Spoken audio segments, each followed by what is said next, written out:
¿Qué tal? ¿Cómo están? Muy buenas noches. Gracias por su sintonía. Soy Eduardo Arévalo y esto es Debate. Esta noche tenemos el gusto de recibir en los estudios a la licenciada Ruth López, jefe de Anticorrupción y Justicia de Cristosal, a quien le damos la más cordial bienvenida. Gracias por acompañarnos, Ruth. Muchas gracias, Eduardo. Muchas gracias a la audiencia por estar en este programa y a ustedes siempre por la invitación. Hay varios temas que esta noche vamos a estar abordando por segmentos. Primero, queremos hablar sobre la elaboración de este informe sobre derechos humanos en El Salvador que dio a conocer recientemente Cristosal. ¿Cuáles fueron los parámetros y el contexto en el cual se ha elaborado?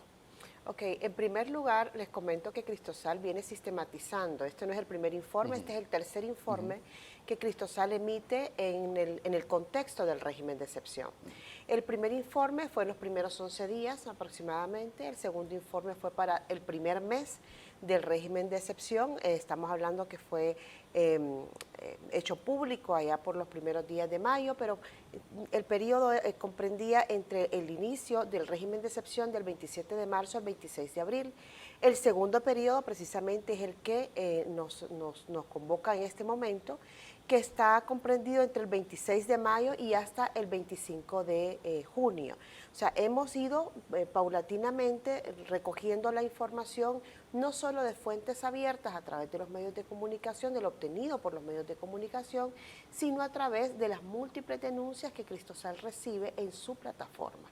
Entonces, en este trabajo de sistematización de las denuncias, se ha hecho también un levantamiento del comportamiento institucional, pero además también un levantamiento sobre los patrones de actuación de las distintas autoridades. Entonces, esto es lo que se ha puesto a disposición a la ciudadanía y a los organismos internacionales también.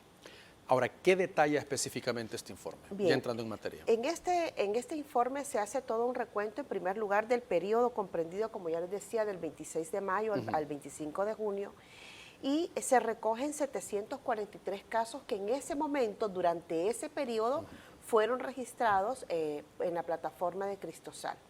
De estos 743 casos, la mayoría de estos son personas del sexo masculino, estamos hablando que más del 86% corresponden a vulneraciones sobre personas, sobre hombres en este caso, y el 11.4% sobre mujeres. También hay un reporte del 0.9% sobre la población LGTBIQ+.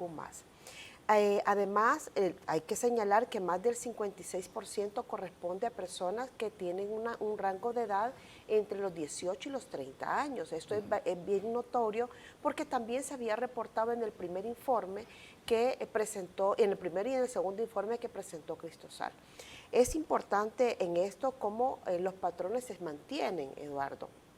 O sea, se mantiene no solo los rangos de edad, se mantiene también que los más afectados son las comunidades más empobrecidas, se mantiene también durante ese periodo las capturas generalizadas, las capturas masivas y las vulneraciones que se producen en esto, pero también aparece un elemento nuevo que en el primer informe aparecían 4 fallecidos en centros penales. Ya en este informe aparecen 20 personas, o sea, las 16 personas que fallecieron durante el periodo más las 4 anteriores, son 20 personas que aparecían reportadas ya y que habían fallecido por alguna situación en centros penales. Me estoy refiriendo básicamente a 2.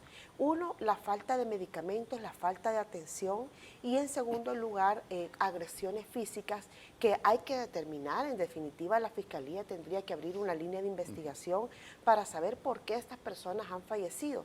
Sin embargo, yo quiero decir y dar un dato. El cierre del informe es el 25 de mayo, perdón. Y este cierre del informe el 25 de mayo, cuando nosotros lo vemos, lo analizamos hasta ahora, el 16 de junio, nosotros ahorita ya tenemos reportados 46 personas que han fallecido, es decir, del 25 de mayo al 16 de junio, al día de hoy, tenemos 26 personas nuevas personas que han sido reportadas que han fallecido. Las en los causas centros las penales. mismas. Las Problemas causas las de mismas, atención. Eduardo. Entonces, yo creo que es importante porque este patrón se va haciendo más, es peligroso, Atenuado. ¿verdad? Sí, y continuado.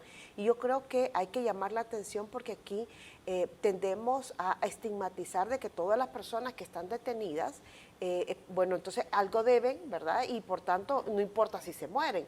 El asunto no es ese, sino que también ha habido múltiples señalamientos, porque hay que decirlo, más del 97% de las denuncias de estos 743 casos que han sido reportados a Cristosal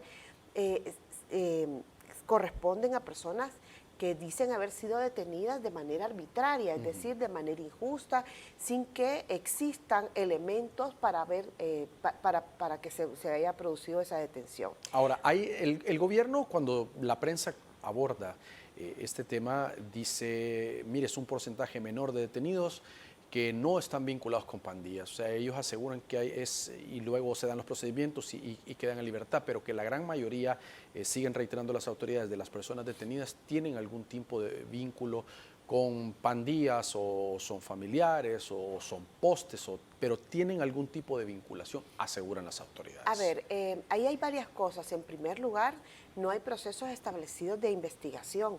Es decir, es simplemente se produce la detención y no hay ni siquiera indicios. Es decir, la policía está actuando únicamente por por los mapeos que se hacen de las zonas conflictivas, Claro. o las zonas que han sido dominadas por pandillas, y por tanto la sola situación de que usted pueda residir en ese lugar podría haberlo vinculado. Sin embargo, eso, los salvadoreños y todos sabemos que eso no es así. No se La produce. pertenencia a pandilla sí, es decir, Esa es eso otra está cosa, establecido en la ley, exactamente, ¿verdad? pero una cosa es la pertenencia a pandilla y tiene que probarla, y otra cosa es que se asuma que se pertenece a pandilla porque reside en un determinado lugar. O sea, y ahí es donde empiezan a cometerse estas arbitrariedades.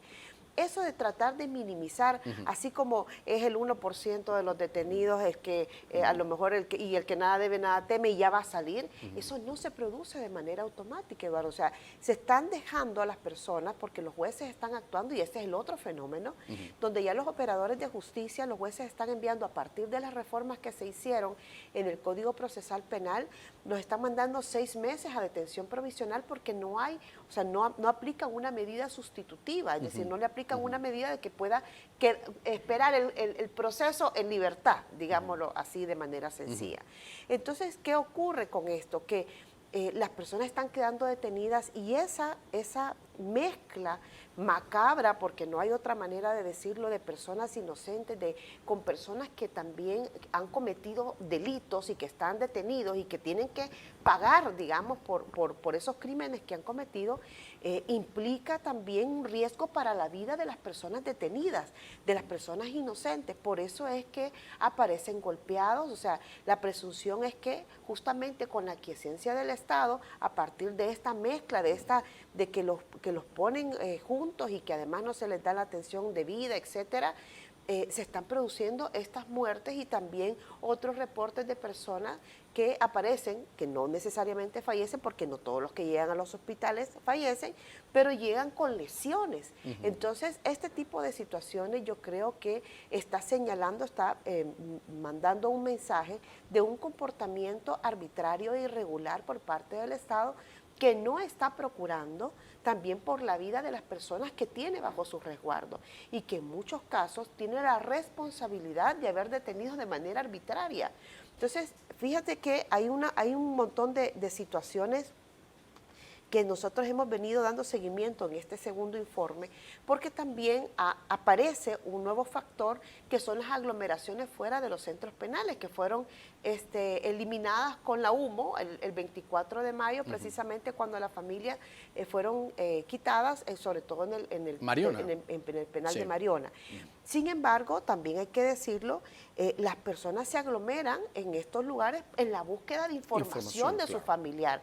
Es decir, es angustiante para cualquier persona, para cualquier madre, padre, y aquí no es que son madres de delincuentes, es que son padres de delincuentes.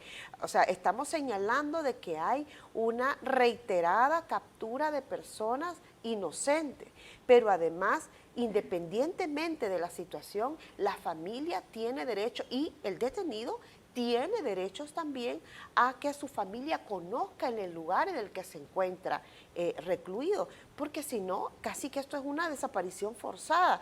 Hay personas que no, las familias no saben si se los ha llevado a la policía o los ha desaparecido la delincuencia, me explico. O sea, esa es una situación sumamente grave y produce una afectación en los derechos, no solo de los detenidos, sino también de las mismas familias. Ahora, hay cuestionamientos, ha habido cuestionamientos de la comunidad internacional, de organizaciones de derechos humanos en este sentido, pero el gobierno pues, ha sido tajante, funcionarios, incluso y a través de las redes sociales lo han dicho.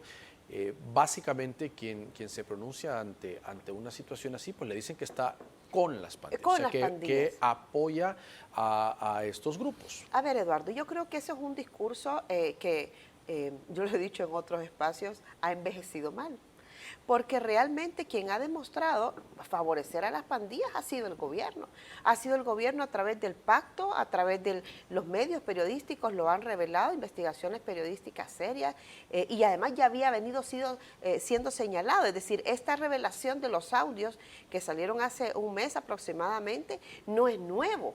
O sea, los audios son nuevos, pero las investigaciones no son nuevas. Ya esto era un tema, un patrón de comportamiento que había sido expuesto, pero además de eso, incluso se ha revelado como funcionarios de este gobierno, que siguen siendo funcionarios del gobierno, donde el presidente de la República ni siquiera ha tomado una medida para averiguar, en todo caso que no estuviese involucrado, ¿verdad?, para averiguar si realmente hay un involucramiento de estos funcionarios que han permitido incluso sacar a personas que son perseguidas por la ley hasta hacia otros países, en este caso el país vecino de Guatemala, ¿no? Pero además negarse a las extradiciones. Es decir, aquí hay un patrón también que además cuando uno escucha los audios, cuando uno analiza el periodo en el cual inicia este régimen de excepción, uno puede advertir cómo de alguna manera el gobierno tenía información de que estos asesinatos se iban a producir. Son 87 personas las que murieron durante ese fin de semana. Y además, en contraste con esto, bueno, claro, es necesario echarle la culpa a alguien, ¿verdad? Entonces, cuando se habla de derechos humanos, no, es que se está defendiendo ese discurso famoso de que se está defendiendo a los angelitos delincuentes. Y el problema es que quien ha demostrado que le ha dado un amparo y un cobijo precisamente a las pandillas ha sido el gobierno. Vamos a hacer una pausa, tenemos mucho más que conversar de este tema. Por favor, acompáñenos, ya regresamos.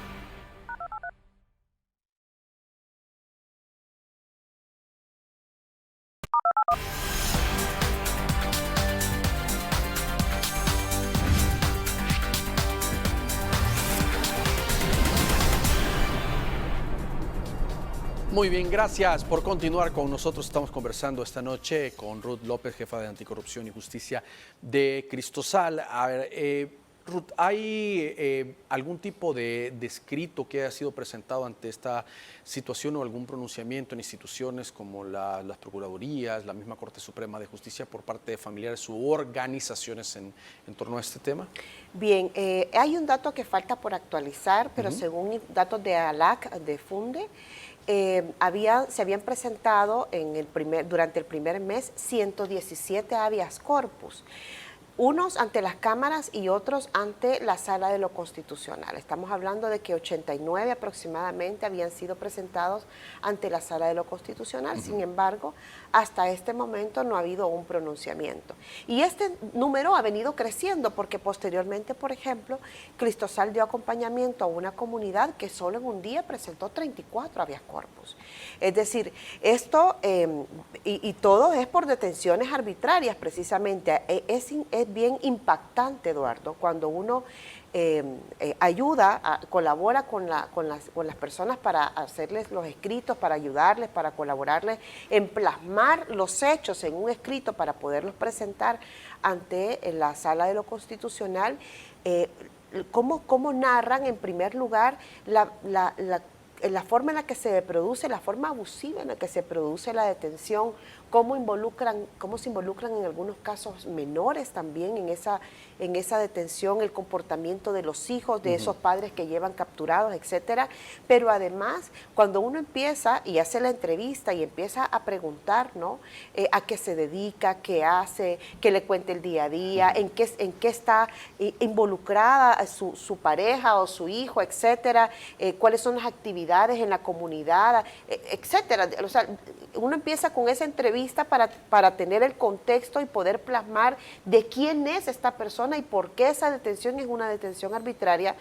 Mire, es increíble, todas las personas, la mayoría son albañiles, son personas muy sencillas de comunidades muy humildes que se dedican también a trabajar la tierra en algunos casos. Entonces, ¿cómo es su jornada, cómo es su día y además cómo viene a violentarse ese contexto familiar en el que además empiezan a carecer los recursos porque ya el padre de familia o el cabeza de familia ya no puede proveer los alimentos adecuadamente porque ya ahora está detenido? Entonces, el poco recurso que tiene la familia tiene que destinarlo para la compra de los kits, por ejemplo, de alimentación o para la compra del habituallamiento, el vestuario que requiere ahora el detenido. Mire, realmente las situaciones que se presentan en el territorio son dramáticas. E insisto, hay un tema que nosotros no podemos dejar de lado, la ciudadanía, porque eso tiene que ver también con el nivel de aprobación de las medidas. La ciudadanía está cansada de las pandillas, Eduardo. Eso le iba a decir. ¿Por qué tendrá ese nivel de aprobación tan alto el régimen de excepción cuando lo preguntan en encuestas? Porque es normal, la ciudadanía está cansada, está harta, además está muy dañada, es un tejido social muy dañado precisamente por la delincuencia, es decir, las afectaciones no solo por las muertes que se han producido, sino también por el tema de extorsiones, por el miedo con el que vive la gente. Entonces la gente, al final, la población cede su miedo de las pandillas frente a la autoridad y a las vulneraciones de derechos que la autoridad puede hacer. Pero hay caminos para establecer una seguridad sin injusticia. Es decir, el problema no es las medidas, y para eso había un plan control territorial, ¿verdad? Que hoy está tratando de revivir ese muerto discursivamente, pero que evidentemente no dio resultado. Y yo voy a insistir en estas 87 personas que murieron durante ese fin de semana, muertes que pudieron haber sido evitadas a partir de la cantidad de recursos que se le han dado a este gobierno y que tiene inteligencia policial, militar, organismo de inteligencia del Estado, etcétera. Y de centros penales también, son 4 organizaciones de inteligencia, al menos lo que tiene el gobierno, y que no haya podido advertir. Bueno, hoy ya sabemos que sí sabían que fue advertido precisamente de esta ruptura y que por tanto pudieron haber evitado. Sin embargo, no se movió un dedo para evitar estas muertes. Ruth, ¿qué ha pasado con estos recursos que ha sido presentado, algunos de estos acompañados por ustedes los escritos, los habeas corpus o de exhibición personal? Absolutamente. ¿No hay respuesta? De estos 117 del levantamiento que hizo Funde, esto es un dato, insisto, que hay que actualizar. Ya Funde ha solicitado la información y esto es importante porque las organizaciones de la sociedad civil, precisamente unos de acuerdo a su especialidad, unos solicitan la información, otros colaboran en los territorios, etcétera. Este trabajo es muy importante que se hace de monitoreo y de seguimiento por parte de las organizaciones. Solo 2 de estos habían sido admitidos. Es decir, 117 de 117, solo 2. Pero, insisto, eso también tiene que ver con, a veces, con la disponibilidad y con la facilidad que puede tener una persona también de llegar hasta la sala de lo constitucional con su papelito y que se lo admitan. Nosotros registramos casos y por eso se le dio acompañamiento, las comunidades han requerido, algunas comunidades requirieron acompañamiento porque algunas personas llegaron solas y no le admitieron el escrito. Entonces, justamente por eso se le da acompañamiento para que al momento de la presentación no tengan ninguna dificultad. Pero ese es el problema, Eduardo, que al final vemos cómo también la institucionalidad, desde la PGR, la misma PDH, en la Sala de lo Constitucional, no le dan protección a estas personas que son inocentes y que han sido detenidas de maneras arbitrarias. Mire, un tema tan sensible como el tema de los medicamentos, más de esos casos que nosotros hemos recogido para este informe, no significa que no puedan haber más. Aquí hay personas, por ejemplo, pacientes psiquiátricos con 47 días sin su medicamento, pacientes renales con más de 24 días sin su medicamento. Es decir, solamente ese tipo de situaciones ya tendría que llamar la atención de las autoridades, no solo de defensa y de protección de derechos humanos, sino de las mismas autoridades gubernamentales a cargo de quienes están estos detenidos. ¿Y por qué lo digo? Porque al final estas autoridades están obligadas a cumplir con la Constitución y la ley, y dentro de la Constitución está precisamente el derecho a la vida y el derecho a la salud. Ruth, dentro del informe de tercer año de gestión del presidente Nayib Bukele, básicamente todo el discurso fue enmarcado en la guerra contra las pandillas, el régimen de excepción y todas las medidas. Pues al buen entendedor, pocas palabras. Se entiende que eso es lo que el presidente quería destacar y que es la línea de trabajo en la cual llevará. Y ahí puede surgir pues la pregunta, ¿cuántos regímenes de excepción más habrá o hasta cuándo va a terminar, digamos, este enfoque de más capturas de miembros de estructuras o la parte operativa que desarrollan las autoridades en este tema? Yo soy del criterio que los regímenes de excepción no se van a acabar mientras le sirvan al régimen. En dos sentidos. Uno, por el nivel de aprobación. O sea, tenemos que tener en cuenta que el país atraviesa por una grave situación económica. Una grave situación económica frente a cuestionamientos, además de transparencia, frente a cuestionamientos de esta política, de esta marcada política de la opacidad en la gestión de los recursos públicos y, por tanto, el impacto que tiene sobre las familias, no solo de la falta de transparencia y de la gestión, porque hay que decirlo claramente, la corrupción afecta directamente a los programas que tienen que ser y a los recursos que tienen que ser destinados para las ciudadanas y los ciudadanos, sino que también por la misma crisis, ¿verdad?, que sufre el país. Más allá de que si es mundial, si no es mundial, etcétera, la responsabilidad es del gobierno de tomar las medidas necesarias para que el impacto sobre la familia sea el menor. Entonces, mientras el régimen de excepción le sirva al régimen, entonces va a seguir habiendo regímenes de excepción. Pero además debemos recordar que esto está asociado también a una aprobación de una regulación donde no hay más controles, hay menos controles para las compras públicas asociadas al régimen de excepción. Y aquí estamos viendo todo el tema de la compra, por ejemplo, de armamento o de otros requerimientos y necesidades que tengan las instituciones de seguridad. Entonces, voy a insistir en esto ya no es un tema de la constitucionalidad, de la legalidad. Hace rato que esto ya no es un tema constitucional, incluso se fue señalado en el primer informe que se presentó, el régimen de excepción no es desde la perspectiva constitucional, no tiene un sustento constitucional, no tiene un fundamento constitucional su aprobación, en tanto que ya la jurisprudencia nacional desde la década de los 90 había planteado de que un incremento en las muertes, un incremento en la criminalidad no justificaba un régimen de excepción, precisamente porque el gobierno tiene suficientes herramientas para poderlo controlar sin necesidad de afectar los derechos de la mayoría de la población o de toda la población, porque aquí no es un tema de afectar a la mayoría, sino que realmente termina afectada toda la ciudadanía. Y voy a poner un ejemplo concreto, el tema de las delaciones. Hoy hay un fenómeno que también se recoge en el informe y es la cantidad de personas que han sido detenidas a partir de las llamadas anónimas. Entonces, si no hay un debido proceso, si no hay un proceso de investigación, si solo lo llegan a traer a su casa porque usted le cayó mal a alguien y lo quiere acusar de pertenecer a un grupo de pandillas, se lo van a llevar. Y se lo van a llevar a usted, a sus hijos, a su familia, etcétera. Y esto no es parte de la imaginación de cualquiera de los que ha elaborado el informe, sino que son los hechos, son situaciones que se narran a diario y se recogen por la misma prensa nacional.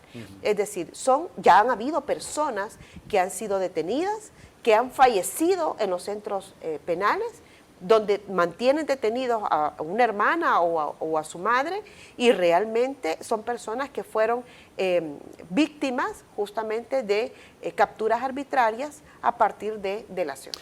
El presidente dijo también en el discurso, estamos a muy poco de ganar la guerra contra las pandillas, dijo. ¿Será que es una realidad? ¿Será que al terminar de ser efectiva la cantidad de miembros de pandillas que puedan existir en el país, los colaboradores, financistas, todo lo que esté alrededor de ellos, terminará este flagelo social? Yo creo que el mismo presidente de la República se contradice justamente con los tweets que vienen después, ¿verdad? Con los que vienen los siguientes días. Hoy estaban hablando o retoma un tema que ha sido también por años visto, y es el tema de la desarticulación de campamentos. Entonces, llama la atención, ¿verdad?, cómo el uso del discurso público para mantener la imagen, para causar un impacto, porque además con eso abre, eso es un tema de análisis de discurso también, ¿no?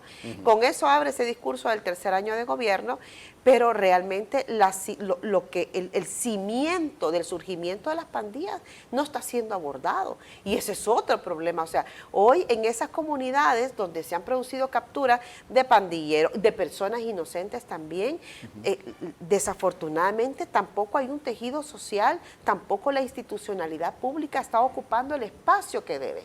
Entonces, esto no es un tema de que vamos a meterlos a todos presos y entonces ya se acabó el problema con las pandillas. Ese es el imaginario, o esa es la idea que se ha querido vender, pero los problemas sociales van mucho más allá de eso. Muy bien, tenemos que hacer una nueva pausa. Por favor, acompáñenos, ya regresamos.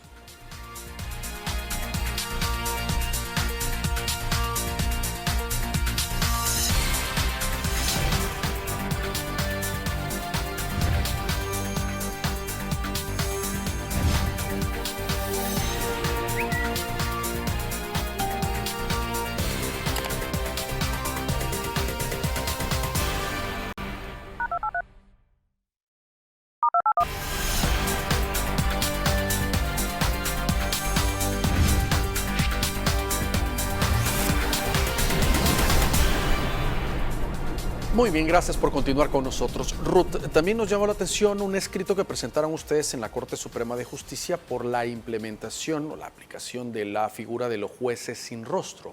¿Por qué? Así es, el 30 de marzo se aprobó, dentro de estas reformas que se aprobaron varias reformas, una reforma al Código Procesal Penal que introduce esta figura en El Salvador. Esto no es una figura nueva, en El Salvador sí, pero no es una figura nueva. Fue utilizada en Italia, en Colombia, en Perú, en la década de los 90, precisamente ante la incapacidad del Estado de darle resguardo, custodia, acompañamiento a los aplicadores de justicia. Entonces, sin embargo, a partir también de la década de los 90 fueron presentados múltiples procesos ante la Corte Interamericana de Derechos Humanos, porque esto vulnera los derechos no solo de los mismos jueces, sino también de la ciudadanía. Nosotros presentamos esta inconstitucionalidad por tres motivos. Un motivo de forma, porque aquí tiene dos problemas en la forma en cuanto a su aprobación, al procedimiento de aprobación. En primer lugar, es una iniciativa que se presenta por parte del Ejecutivo. Esto debió haber correspondido al órgano judicial. Pero además de eso, se vulnera otra vez, insisto, el artículo 140 de la Constitución, porque las leyes, cuando se aprueban, tiene que haber lo que se conoce como la vacatio, es decir, una vez que se manda a publicar al diario oficial, son 8 días para su entrada en vigencia. Sin embargo, la Asamblea Legislativa, todas estas reformas que hizo el día 30 de marzo, las mandó a publicar y surten efecto el mismo día. Eso solo puede ocurrir cuando es un nombramiento, por ejemplo, o cuando son de carácter temporal las reformas, pero estas no son reformas de carácter temporal, no son transitorios, son precisamente reformas permanentes y por tanto hay una vulneración del artículo 140 y 142. No solo para esta ley, sino todas las que fueron aprobadas ese día. Entonces, eso es un primer motivo. Un segundo motivo es ya de fondo, es decir, hay que analizar la reforma en sí mismo. Y aquí se advierte cómo hay lo que se conoce como el juez natural, hay una afectación del juez natural. Esto, una persona, y la Constitución lo recoge y la Convención Americana de Derechos Humanos también, en el artículo 8, toda persona que va a ser procesada debe ser llevada ante un juez que ha sido previamente nombrado con reglas previamente establecidas. Entonces, esta figura produce que una persona no pueda conocer quién es quien lo está juzgando. He visto cómo en redes sociales se han activado los troles y dice, Cristosal está pidiendo de que los mareros conozcan quién los va a juzgar para que los puedan extorsionar o matar, dice. Y nada más lejano a la verdad. El tema es que eso no es un tema del derecho de aquellas personas que han cometido un delito y que han sido llevados ante un juez, sino también aquellos que no han cometido un delito y que también son llevados ante un juez y que pueden ser juzgados por una persona simplemente que ha sido colocada ad hoc, es decir, justamente para ese proceso, para ese caso, para que de manera no independiente y de manera no imparcial le juzgue. Entonces, usted como ciudadano tiene derecho a conocer, por ejemplo, cuando llega ante un juez, quién es el juez que va a conocer de su caso. ¿Por qué? Porque puede ser que lo conozca, es lo que se conoce en derecho como la posibilidad que usted tiene de recusar al juez, es decir, de oponerse a que una persona que usted conozca o que tenga algo en contra de él o que alguien tenga en contra suya, etcétera, por procesos previos, fueron vecinos, por la situación que haya sido, y usted pueda oponerse a que esa persona lo juzgue, porque puede decir, mire, ¿sabe qué? Es que no me va a garantizar un juicio justo, no va a ser imparcial en mi proceso. Hay jueces que también ellos mismos se han recusado, dice, yo tengo un conflicto de interés en este tema. Y correcto. Pero hoy, como nadie sabe quién es, entonces, o nadie sabría quién es, pues entonces podrían darse justamente estas situaciones. Pero además, Eduardo, esto puede llevar a que los procesos sean anulados posteriormente. ¿Por qué? Es decir, porque hay precedentes justamente sobre este tema. Hay más de 4 casos que la Corte Interamericana ha fallado. En el caso en Perú, por ejemplo, por eso fue eliminada esta figura, donde se anularon los procesos precisamente porque hay una violación del debido proceso. Entonces, yo no estoy, o sea... pero no internamente en el país, sino que vino una de la resolución. Corte Interamericana, exactamente. Corte Interamericana, entonces, ahí uno dice, ¿no? Bueno, ¿qué es lo que se está persiguiendo? Quizás lo que estén tratando de hacer es dejar esta alternativa para después poder anular juicios que les puedan interesar a ellos. O sea, realmente, y llama mucho la atención, porque la bancada oficialista tiene 9 abogados, es decir, no es posible que con tanto abogado, tanto asesor, tanta gente que pague, o que no puedan googlear, ¿verdad? Y que puedan ver justamente cómo se ha comportado este precedente, como estos antecedentes en otros países, y además conozcan especialmente las consecuencias. Leía que decía que se violentaba también la Convención Americana de los Derechos Humanos. Sí, la Convención Americana de los Derechos Humanos es la que se violenta, pero además hay otro elemento, y es que si usted no conoce quién lo está juzgando, no sabe cuáles son las credenciales técnicas de esa persona. Y además hoy que ha sido reservado, por ejemplo, el tema de los movimientos y los nombramientos de los jueces, nosotros no sabemos si son los familiares de los funcionarios los que están poniendo. Es decir, no tenemos, hay toda una opacidad que ya no solo cubre con su manto al órgano ejecutivo, sino también a las otras instituciones del Estado como el órgano judicial, ¿no? Yo creo que este tipo de situaciones hay que ponerlas en su justa medida, pero al final hay que reconocer los impactos que esto puede tener sobre el sistema de justicia en general. Y el segundo motivo de inconstitucionalidad por motivos de fondo es precisamente esta vulneración de la Convención Americana de Derechos Humanos. Porque ya he mencionado, hay varios precedentes sobre esto y realmente ha sido declarado como violatorio para la ciudadanía y para el debido proceso en todo ¿Y caso. se puede dejar solo para algunos casos específicos? ¿O la figura como tal? La figura como tal no. es no, exactamente. O sea, ¿y por qué? Porque, insisto, usted tiene derecho a conocer. Mire, yo le decía al inicio, cuando me preguntaba sobre esto, sobre el origen de la figura, y realmente cómo ha sido eliminada en distintos momentos, en los distintos países en los que fue siendo aplicado, porque también expresa la incapacidad estatal, es decir, es la incapacidad estatal de proveer de seguridad y de acompañamiento a los jueces. Entonces, ¿qué pasa? Que por resolver un problema de seguridad entre comillas, porque El Salvador no se ha caracterizado por tener este tipo de situaciones, vienen a vulnerarse entonces los derechos a las personas que tienen que acudir ante un juez, especialmente en una situación como esta, donde hay tantas denuncias de detenciones arbitrarias. Este modelo pues obviamente ya está siendo aplicado, Ruth. Es en toda la etapa procesal, es decir, en la audiencia inicial, audiencia preliminar, hasta llegar a la sentencia, ¿o es solo el último colegiado de jueces? No, en todos los actos. Ahora, nosotros no tenemos conocimiento de que ya se esté aplicando, es decir, esto implicaría una logística, por ejemplo, o que el juez no esté siendo, que no esté en la intermediación del proceso de manera física, presencial, exactamente, sino a través de vidrios, etcétera, de pantallas. Pero lo que sí está ocurriendo y que también vulnera el debido proceso son las reservas. Todos los procesos son reservados. Y eso vulnera los derechos también del proceso y también de la misma ciudadanía. Miren. Pero ¿quién puede decretar una reserva y cuáles son los casos que amerita una reserva? El juez. Y eso tendría que estar muy relacionado cuando pueden haber algún problema o que se pueda generar algún problema en los procesos de investigación.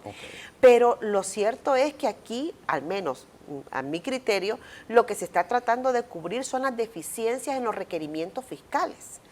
Entonces, los requerimientos fiscales son, he podido ver algunos, bastante deficientes y por tanto lo que se está tratando es de ocultar precisamente esas deficiencias de la Fiscalía y por ende también la irregularidad de la actuación de los jueces, porque los jueces lo que tendrían que hacer, bueno, miren, no hay mérito, tendría que salir, ¿verdad? Pero además, miren, no todas las personas, ya le digo, o sea, si todos son por agrupaciones ilícitas, si todas las personas que están, todas no, pero la mayoría, la gran mayoría, están siendo llevadas ante un juez por agrupaciones ilícitas. Pero el tema es cuáles son esos indicios, cuáles son esos elementos para poderlo asociar, simplemente que vive en una comunidad. Ruth, pero por ejemplo, en estos casos de detenciones bajo el régimen de excepción, es decir, tendría que haber una solicitud de la defensa o la fiscalía para que el juez pueda decir, este caso tiene reserva, o es una facultad del juez, sin petición que diga, este caso y todos los casos que sean bajo el régimen de excepción van a tener reserva. La Fiscalía está pidiendo las reservas de los procesos, sí. Ajá. Pero, insisto, o sea, todo esto tiene que establecerse de acuerdo a criterio y yo creo también que aquí, insisto, dentro de estos expedientes también está toda esta, y así tiene que quedar registrado todos estos detalles de las capturas, por ejemplo.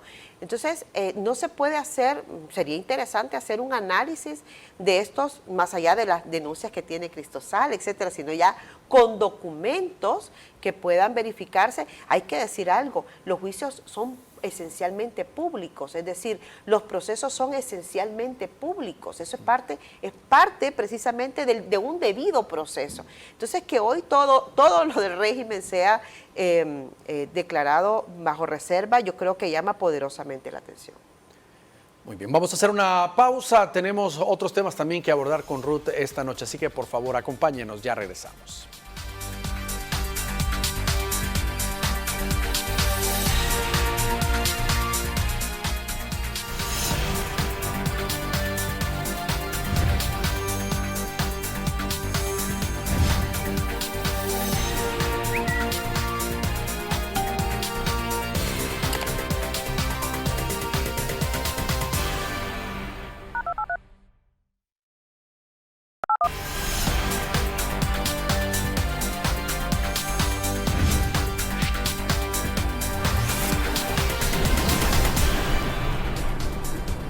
Gracias por continuar con nosotros.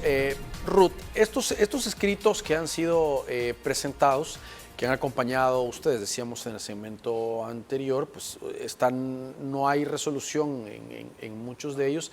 ¿Qué va a pasar? Es decir, si pasa el tiempo y no obtienen un resultado favorable, ¿han considerado pues hacer una intervención o presentar escritos en organizaciones internacionales? Así es. ¿O cuál sería el siguiente paso? Así es. En primer lugar, el mismo régimen además el comportamiento permisivo y silencioso de la propia institucionalidad pública habilita de que las organizaciones, bueno, los afectados y con el acompañamiento de las organizaciones, se puedan presentar peticiones ante la Comisión Interamericana de Derechos Humanos.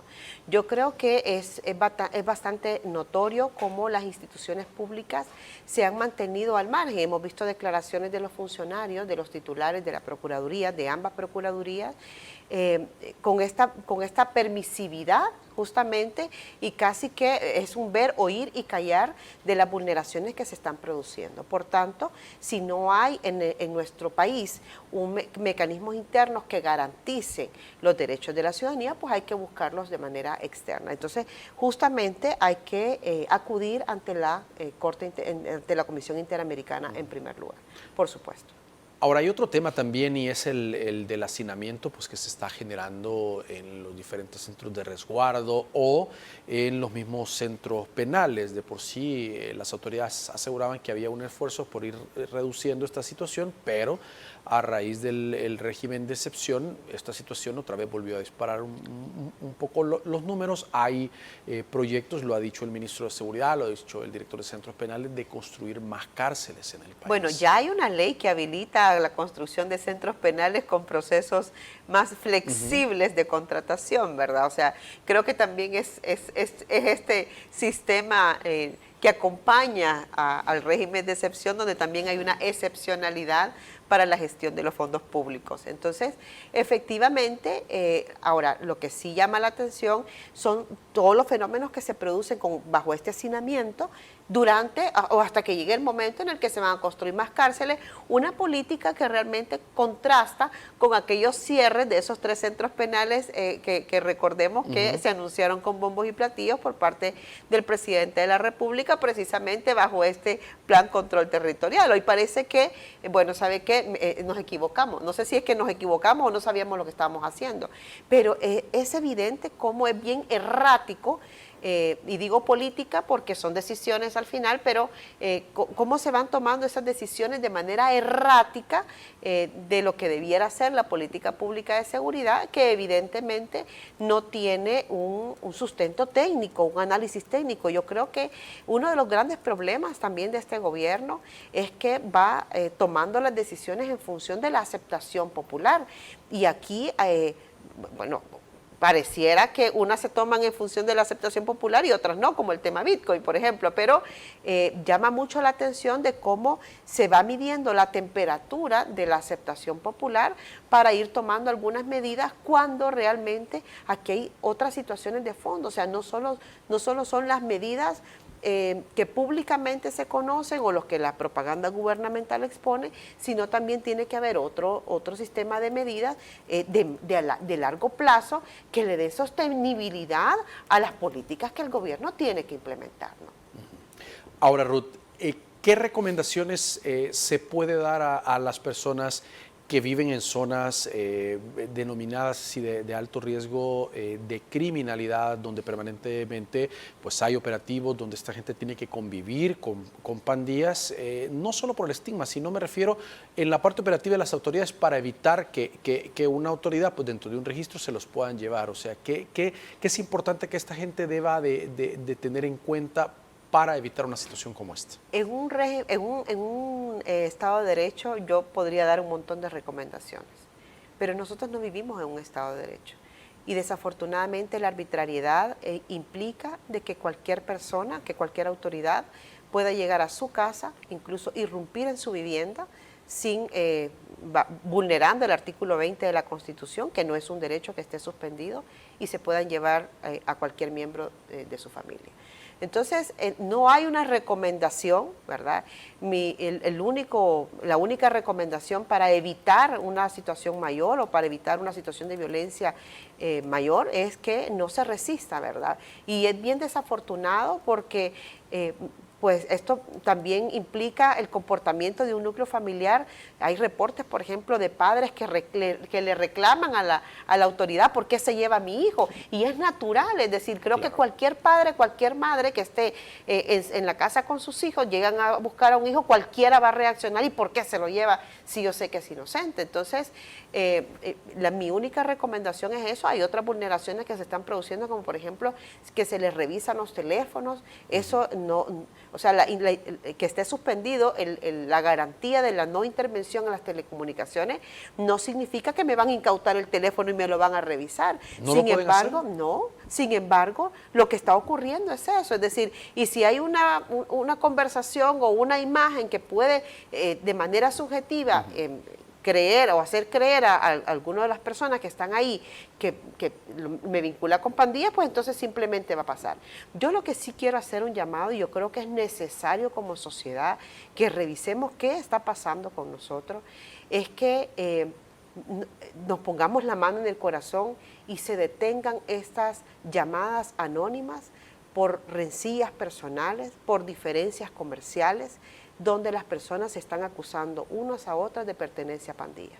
Esto está causando muertes, está causando detenciones, está causando realmente mucho dolor a las familias. O sea, los problemas los tenemos que aprender a resolver de otra manera. No es ni siquiera, o sea, esto tiene que ver con una desnaturalización y deshumanización social. Para mí es difícil, es inconcebible cómo alguien simplemente porque me cae mal o porque me debe o porque me hace la competencia o por situaciones como esa, puedo llamar al 123 y simplemente decir, mire, esta familia yo conozco que pertenece a pandillas para que se produzca. A menos que sea cierto y pertenezca a estos Exactamente, grupos. pero el tema es los daños que se están causando a miles de personas inocentes por llamadas como esa. Entonces yo sí aprovecharía el espacio para hacer un llamado. Las autoridades están pidiendo, ¿verdad?, que la gente haga las llamadas y que hagan denuncias. Y bueno, si la denuncia procede, procede. Es decir, y quien tenga quien ha cometido delito y quien cometa delito, pues por supuesto que tiene que perseguirlo la ley y tiene que cumplir con sus condenas. Pero eso es una cosa, y otra cosa es volcar nuestras miserias humanas en una situación tan delicada como esta y provocar dolor a la familia, cuando lo que está debajo son situaciones que no tienen nada que ver justamente con la pertenencia a pandillas. Y por último, Ruth, ¿debe aumentarse el trabajo de los defensores públicos a raíz de este incremento también de las detenciones y los procesos en los tribunales? Definitivamente los defensores públicos son los que están teniendo la carga de todos estos procesos, porque en primer lugar, son personas de escasos recursos, no todo el mundo tiene para pagar un abogado para que lo vaya a representar, pero además no hay un seguimiento, no hay un proceso ordenado de información para poder saber dónde está la persona detenida. Es decir, se cometen tantas irregularidades antes de llegar a esa audiencia inicial que no es posible y no los defensores públicos, los defensores privados, perdón, pues también están en algunas medidas, varios de ellos conozco que están saturados de casos. Pero en el caso de los defensores públicos, que además es la responsabilidad estatal, según la Constitución, de proveer una defensa técnica, además, para garantizar la libertad, yo creo que en los que sea... Por supuesto, en lo que corresponda. Yo creo que aquí hay una necesidad de reforzar, no solo con la contratación de más personal, sino también con mejorar los procesos dentro de la misma Procuraduría General de la República. Hemos visto cómo los procuradores también a través de medios de comunicación, de reportajes extensos que se les han hecho, de cómo advierten ellos las deficiencias y justamente ese desánimo que existe sabiendo que los defendidos o las personas a las que les va a corresponder defender no tienen alternativa. Es decir, por mucho documento que se presente, no tienen alternativa. Claro, en el informe también se recogen irregularidades. Por ejemplo, hay un señalamiento de acoso por parte de un defensor público hacia una familiar de un detenido. Hemos visto también pérdida de documentos, se registra en el informe. Yo le invito a la ciudadanía, es un informe largo, pero yo creo que vale la pena que nos informemos, que conozcamos más allá de lo que los mismos medios de comunicación y más allá de las propias experiencias que podemos conocer a través de redes sociales. Esto es una sistematización seria, ha seguido todo un proceso de verificación de la información y se pone a disposición de ustedes para que lo conozcan. Ruth, gracias por acompañarnos esta noche. Muchísimas gracias, Eduardo. Es un placer haber estado con ustedes y con su audiencia. Y gracias a ustedes por su sintonía. Por favor, que descansen su cita con nosotros el día de mañana. Les esperamos.